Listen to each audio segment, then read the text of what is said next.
बात करते हैं सुप्रीम कोर्ट की, क्योंकि आज एक बार फिर सुप्रीम कोर्ट सुर्खियों के अंदर है। एक के बाद एक बड़े फैसले जरूर आए, लेकिन जम्मू कश्मीर को लेकर जब सुप्रीम कोर्ट की बात करते हैं तो दफा 370 और 35A का मामला सुप्रीम कोर्ट के अंदर जेर समाअत है।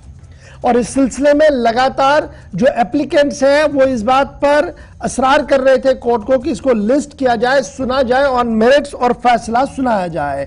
और आज बाज़ाब्ता तौर पर chief justice of India U U Lalit ने इस बात का खुलासा पेश किया कि इस पूरे मामले को सुना जाएगा, लेकिन ये सुना जाएगा दशहरे के मौके के बाद, यानी 10 तारीख के बाद जब दोबारा से कोर्ट अपना काम शुरू करेंगे तो उसके बाद इस PIL को जो ऑर्डर जारी हुआ है, प्रेसिडेंशियल ऑर्डर को लेकर जिन लोगों ने कोर्ट का दरवाजा खटखटाया और उनका मानना है कि ये डिसीजन सही नहीं है, इस पर जनाब फैसला जरूर दिया जाएगा और बाज़ाब्ता तौर पर इसकी बात सुनी भी जाएगी, यानी हर तरफ से बात को सुना भी जाएगा। माना जा रहा है कि आज की निशस्त इसलिए इंपॉर्टेंट थी क्योंकि लगातार ये खबर ये बात सामने आ रही थी कि कोर्ट ने पहले भी लार्जर बेंच को बनाने की बात कही थी, बाद में कोविड और दीगर मामला हुए, नहीं बन पाया और अब यूनाइटेड अपोजिशन इस बात पर जोर दे रही थी कि इसकी सुनवाई हो। और आज बाज़ाब्ता तौर पर सुनवाई के दौरान इस बात का खुलासा पेश कर दिया गया कि दशहरे के फौरन बाद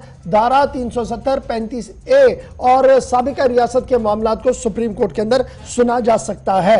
आज इस पूरे मामले पर अदालत के अहाते के अंदर मौजूद थे मुजफ्फर अहमद शाह साहब, अवामी नेशनल कॉन्फ्रेंस के वाइस प्रेसिडेंट हैं। बहुत बहुत शुक्रिया मुजफ्फर अहमद शाह साहब ज्वाइन करने के लिए, क्योंकि आज सुबह से आप कोर्ट के अंदर मौजूद थे और आज जब आप बाहर आए तो क्या कुछ आपकी एक्सपेक्टेशंस हैं? और एग्जैक्ट जैसे मैं देख रहा हूं कि CJI साहब ने इंश्योर तो इस बात का किया कि दशहरे के फौरन बाद जी इसको टेकअप किया जाएगा, लिस्ट किया जाएगा। क्या अब आपकी उम्मीद है कि मामला आगे बढ़ेगा, वे फॉरवर्ड होगा और कोई ना कोई फैसला वहां से आएगा जो सभी फरीकैन के लिए काबिल कबूल होगा? जी गौर साहब, शुक्रिया मुझे अपने शो पे बुलाने के लिए।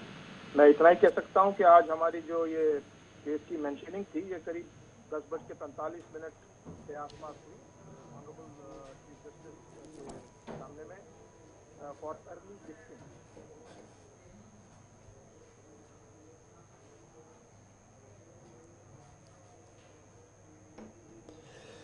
चलिए जी, हम दोबारा से कोशिश करेंगे कि मुजफ्फर शाह साहब के साथ राब्ता हो सके, उनसे बात हो पाए ताकि जान सके हम कि क्या कुछ वहां पर इस वक्त की सूरत हाल है और जो कोर्ट में आज हुआ है उसको लेकर मुजफ्फर शाह और दीगर सियासी जमातें क्या कुछ सोच रही। बड़ा इंपॉर्टेंट ये मामला है क्योंकि रिएक्शन जो आना चाहिए था, शायद पॉलिटिकली अभी सभी लोग देख रहे थे कि क्या कुछ होगा, लेकिन सभी लोग इस पर मुतफिक है कि अब कोर्ट से आगे मामला बढ़ सकता है। शाह साहब जरा कंटिन्यू कीजिएगा, क्या कुछ आपका रिएक्शन? मैं आपका फोन कट गया।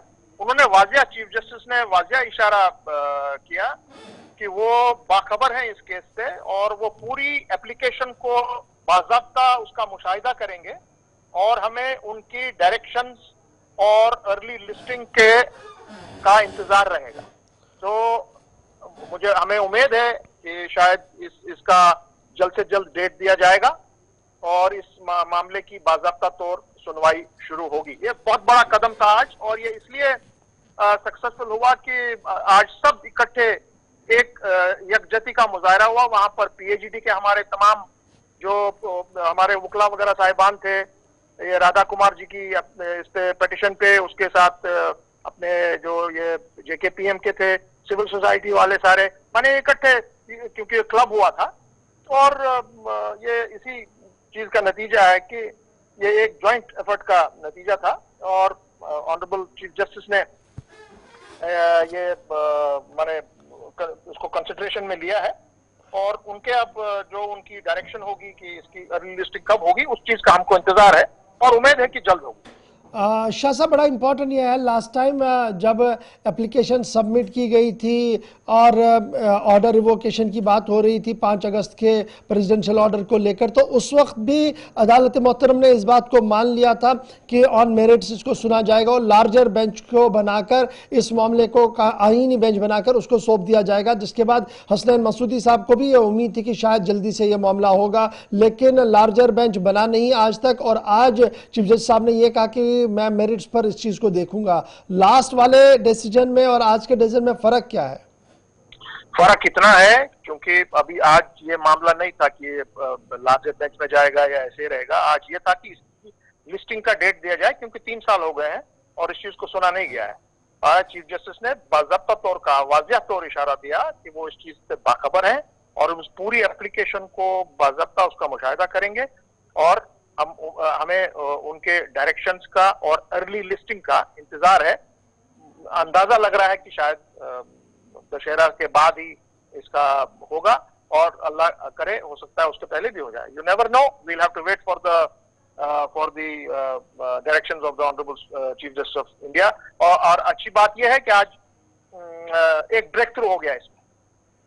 चलिए, बहुत शुक्रिया। मुजफ्फर शाह साहब का मानना है कि एक ब्रेक थ्रू है जी, जो जमूर था वो टूट गया और आहिस्ता आहिस्ता करके अब सूरत हाल ये है कि इस पर बात होगी और आगे कोर्ट के अंदर भी मामला जो है वो आगे बढ़ सकता है। बहुत बहुत शुक्रिया मुजफ्फर शाह साहब ज्वाइन करने के लिए। ये थी बात जनाब सुप्रीम कोर्ट की, क्योंकि सुप्रीम कोर्ट के अंदर आज जम्मू कश्मीर के मामले पर गुफ्तगू थी। 370 और 35A का मामला था। इस बीच क्या कुछ वहां पर हुआ बता रहे थे मुजफ्फर शाह, अवामी नेशनल कॉन्फ्रेंस के वाइस प्रेसिडेंट, जो रूम नंबर 1, जो court number 1 chief justice of India का है, वहां पर पूरे दिन मौजूद रहे जब तक कि ऑर्डर वहां से आया।